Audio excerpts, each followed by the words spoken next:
Hello everyone, Core955 is back and we're covering Lost Planet today. Giant bugs, frozen tundras, stompy mechs, and so much more await us moving forward. But before we dive in, I want to give a big shout out to Raven. Now let's jump into Eden 3, shall we? Developed by Capcom and announced in 2005, this continues their tradition of basing their characters upon real people. Wayne being based upon South Korean star Lee Byung-hun. So much so that they made his likeness using Face Robot and imported that into the game. They also had him do full 3D modeling in a replica of the in-game outfit and scan that in as well. The game is a third-person shooter with the option to switch to first person or to play in giant mechs. You play as Wayne, a colonist of Eden 3, who is serving as a colony soldier alongside his father, protecting colonists from the Acrid threat. While doing just that, you are attacked by a large Acrid known as Green Eye. Your father seemingly sacrifices himself to save you, and you are battered and beaten. You wake up in a strange place, and your hunt begins to avenge your father. Overall, the story is interesting enough, and it provides enough incentive to keep pressing forward, and is told in both the forms of cutscenes and calls, received from your allies while in the field.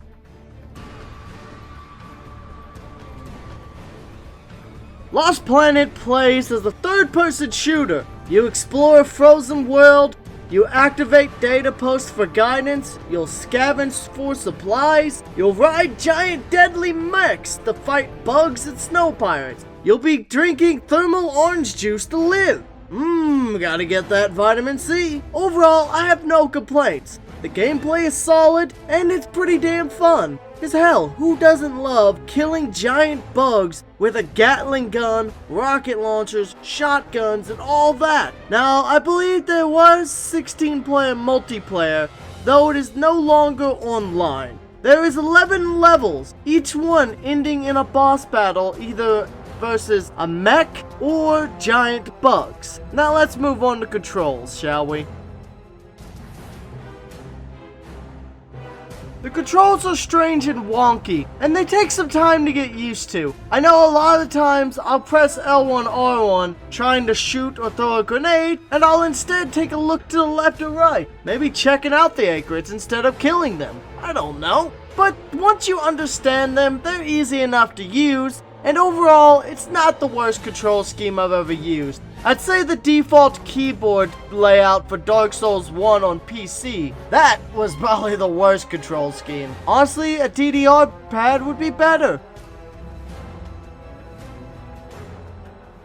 Overall, one of the best elements in this game, ranging from tiny bugs flying through the sky or crawling along the walls, and snow pirates, to colossal behemoths towering over you 10 times, 20 times your size, and deadly mech fights. There's a lot of variety in enemy designs and types. Overall, it's a fun game to blast through. There's just no shortage of different things to kill.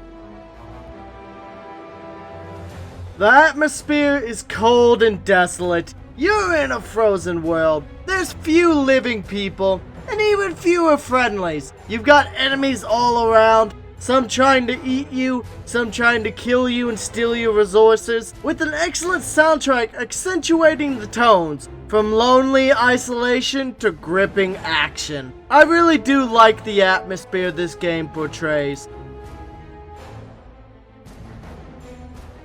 This is another strong area. The music is excellent. I love the music in this game. It is really good at holding my attention and making the moment feel better. The guns also sound excellent. Explosions make a big bang. I think my personal favorite's the shotgun. Just that boom, boom that it makes. And I love this aspect.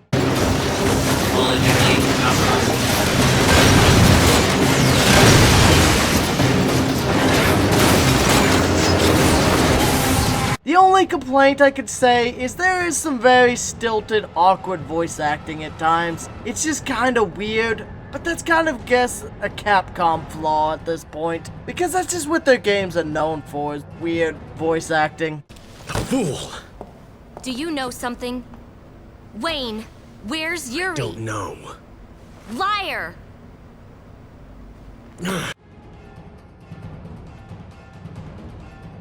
The frame rate is usually solid, but it will slow down some when there's a lot of action. I've noticed when the big fights start kicking off, when there's a lot of giant acrids just fighting each other and mechs, and the fucking tentacle ones just come out throwing out their big explosion blast. It runs a lot of stuff on the engine and it slows down a bit. Though graphically the game is pretty, and I like the visuals. As said though, the performance could definitely be better, and everything does have a better style and flash though. Everything does look cool, and it's interesting enough to see. So the downsides are pretty much just the awkward controls. They take a little bit to get used to, but you'll figure them out. The awkward voice acting can definitely be stilted and jarring a bit, leading the cutscenes to be a little strange. And the frame slowdown on intense action is annoying. Though, once things start dying, it starts cranking itself back up, especially due to the fact that enemies fade away when they die, or more specifically when their frozen corpses are shattered. That definitely does help the frame rate.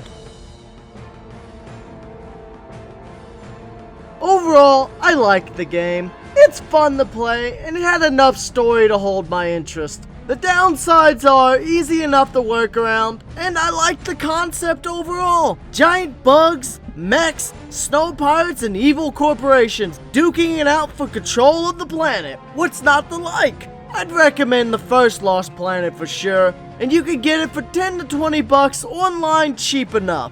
I'd like to give one last shout out to Raven for the artwork in this video. Now if you liked the video, let me know what you liked or how I can improve. Share this with your friends and be sure to subscribe for more. This has been Core, and I'll see you next time.